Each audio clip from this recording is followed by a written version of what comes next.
ننتقلوا الآن للسيارة الموالية اللي هي السيارة الكهربائية الفاخرة ديال الأودي اللي كتجمع بين الأداء والقوة والراحة والتكنولوجيا الحديثة اللي هي الأودي إيترون 55 كواترو إس لاين.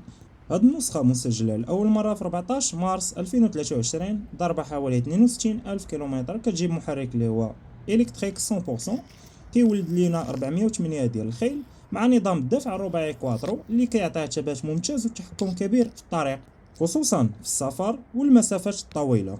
من ناحية لي زوبسيون، هاد الاودي ايترون 55 مجهزة بشكل فاخر، كليماتيزاسيون اوتوماتيك 4 زون، مقاعد جلدية فاخرة من نوع فالكونا مع لي سياج شوفون، وكذلك مقاعد كهربائية بالذاكرة.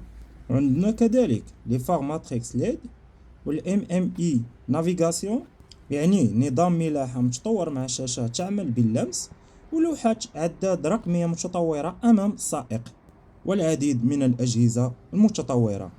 بالنسبة للثمن، هاد الأودي إيترون 55 معروضة بحوالي 41810 يورو. بصراحة هاد الإسوفي كهربائية فاخرة بقوة ديال 408 ديال الأحصنة ونظام كواترو وجهازات من أعلى مستويات، فهاد العرض كيبان بين العروض اللي تستحق الاهتمام في السوق الألماني.